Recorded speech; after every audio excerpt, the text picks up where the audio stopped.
អូបាសិកាពួកអាត្មាមកបិណ្ឌបាតអើត្រូវហើយគឺមានន័យថាពួកយើងចង់ឆាន់ហ៎បិសាចពួកយើងគួរតែបាំងមុខសិនបានអត់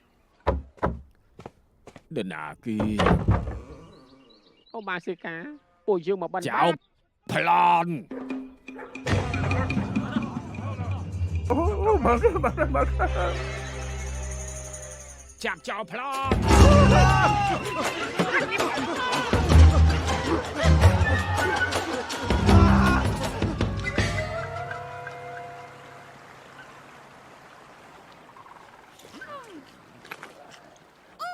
អូបាសក់តូចផ្លូវមន់នៅក្នុងដៃហ្នឹងតើអាចចែកឲ្យពួកយើងខ្លះបានទេទាំងអស់គ្នា ពួកយើងមកពីមហាឋានទៅភាគខាងលិចចម្លងធរ សង្ខាង ទីបំផុតមានមនុស្សចំណាំពួកយើងបានហើយសរុបទៅនៅតែមានមនុស្សមានភ្នែកភ្លឺចែកមើលឃើញពួកយើង បាក់ក្បាលតកតាក៏ចង់មកឡំជាសង្ខាង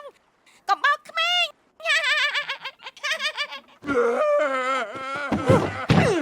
ចូលសម្ដែងទៅសូម្បីក្មេងក៏អត់ចាញ់បោកទេទៅសម្ដែងអីទៀត លោកគឺសង្សារមែនទេស ង្សារទីផុតខ្ញុំនឹងជាមួយខ្លួនឯងហើយខ្ញុំនឹងជាមួយខ្លួនឯងហើយ លោកគឺមិនដូចជាងគេសង្សារមែនពុកមាត់វែង មិនក៏ឯងដឹង តែនិទានរឿងក្នុងភូមិនិយាយបែបនេះ ហេតើគាត់និយាយថាអ្វីទៀត ទាំងអស់គ្នាក៏អត់មានអាវុធសិនអូខំត្រូវកាន់ដំបងចេញគូយកបាចែកកាន់រនួយសង្សារកាន់ជាប់កាប់នៅប្រើដងរែករែកទៀត អត់ឯស៊ីផងនៅរេយវ៉ាន់ទៀតធ្វើបាបគេពេកហើយ នៅមានទៀតលោកនិយាយច្រើនសង្សារប៉ិតនិយាយតែពីរឃ្លាគាត់ អីគេខ្លះ សាច់ច្បងធំលោកគ្រូត្រូវបិសាចចាប់ទៅហើយ មកឃ្លាទៀត សាច់ច្បងធំលោកគ្រូនិងសាច់ច្បងទី2ត្រូវបិសាចចាប់ទៅហើយ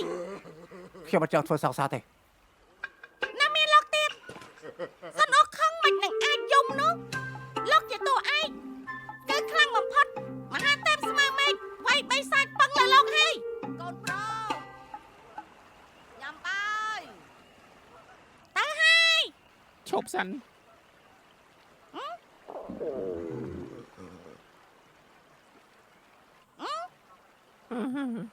ខ្ញុំភ្លេចប្រាប់សង្ខាងមិនឆាន់សាច់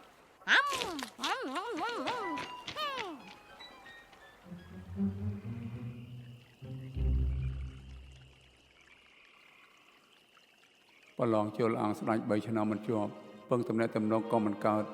ឥឡូវធ្លាក់ខ្លួនទៅស្ដេចឡើងដេញសម្លាប់លបបោនោះប្រមូលគ្នាបាន4នាក់ចង់ធ្វើតាមក្តីស្រមៃហើយក៏ពិបាកយ៉ាងនេះមួយជីវិតខ្ញុំត្រូវបែបនេះរស់